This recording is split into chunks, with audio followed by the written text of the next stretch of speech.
Hello বন্ধুরা, সবাই কেমন আছো? আশা করছি সবাই ভালো আছো। আর প্রচন্ড বৃষ্টি হচ্ছে 2 দিন 3 দিন ধরে। তো আজকে দেখো মনে হচ্ছে না বরফের দেশে চলে এসেছি। বাজার ঘাট কিচ্ছু করা যাচ্ছে না। তো সামনে যেসব দোকান টোকান গুলো বসতো আমাদের বাড়ির সামনে, মোটামুটি মাছ মাংস সবজি সবই পাওয়া যায়। তো 2 দিন ধরে এত বৃষ্টি হচ্ছে, কিচ্ছু পাওয়া যাচ্ছে না। ভাগ্যিস আমার বর রবিবারের দিন বাজার টাজার করে গেছিল, সেটারই কিছু পোনা মাছ, পোনা টোনা ওইসবে, মানে ছোট ছোট পোনা মাছ ছিল ফ্রিজের মধ্যে। তো পোনা মাছ কি দিয়ে করব? গাছে আমাদের পেঁপে হয়েছে। পেঁপে সাধারণত খাওয়া হয় না, তো ভাবছিলাম যে মাছ দিয়ে পেঁপে দিয়ে করব।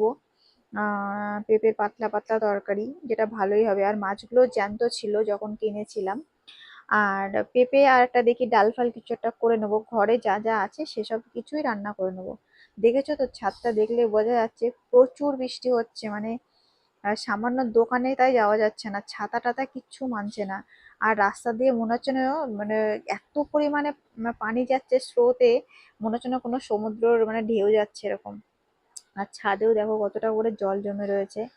তো যাই হোক, আমি পেঁপেটা নিয়ে দেখি নিচে কাটাকুটি করছে, ওখানে দিয়ে দেবো। আর আজকে দেখো, ঝড় বৃষ্টি যত কিছুই হোক না কেন, আমার কাজ কিন্তু বন্ধ থাকে না। আমি যে হাতের কাজ করি, আমাকে যেতেই হয়। তো এই দেখো, এই সাইজের একটা পেঁপে নিয়েছি। এই পেঁপেটাই আজকে নিয়ে নেবো। পেঁপেটা কাটার পর দেখলাম না হালকা হালকা ডেসে গেছে। এখন পেঁপে 40 টাকা কেজি, আমাদের রানাঘাটে 40 টাকা কেজি আর কি। আর ভাত খেতে ভালো লাগছিল না।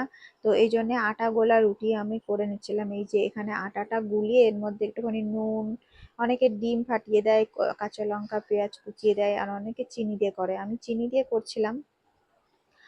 বললাম না বাজার ঘাট কিছুই ছিল না, ডিম ফিম কিছুই ছিল না। তো এটা কড়াইতে দিয়ে জাস্ট এইভাবে ঘুরিয়ে ঘুরিয়ে একদম পাতলা শেপে করব, মানে খুব সফট হয়।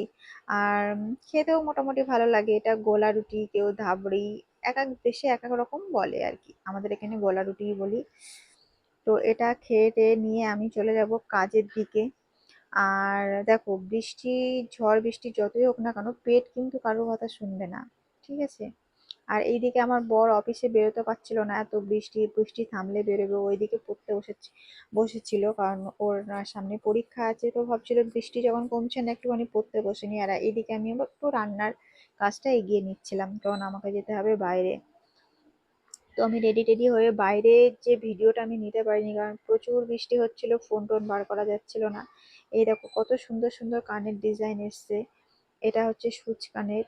ও, তো হাতের কাজ বাড়িতে বসে করি। আমাকে অনেকে বলেছে যে এই কাজগুলো, কমেন্টে, যে কোথা থেকে নিয়ে এসছো, কি ব্যাপার, কি বৃত্তান্ত। তো দেখো, এইগুলো আমি অনেকগুলো লোক দিয়ে করাই। তো বৃষ্টির মধ্যে এই যে সব ঘরে বসে সব রান্না খাওয়া করে, বৃষ্টির মধ্যে ঘরে বসে বসে এই মালগুলো সব ছাড়িয়ে জোড়া জোড়া করে ডিজাইন আলাদা করে দেবে, দিয়ে গুনে টুনে প্যাকেট করে দেবে। বাড়িতে বসে থেকে কি করবে বলো? মেয়েরা বাড়িতে বসে নিজের একটা ইনকাম করে, নিজের ইনকাম করে সেই টাকা খরচ করার মজাটাই আলাদা। তো যাই হোক, আমি এই মালটালগুলো গুছিয়ে নেবো, কারণ আমার বাড়িতে আরো কিছু কাজ আছে। এই কাজটা ছেড়ে রান্নার কিছু কাজ এগিয়ে গেছিলাম। আর দেখো বাইরে না, মানে এখনো পর্যন্ত বৃষ্টি হচ্ছে, এখনো।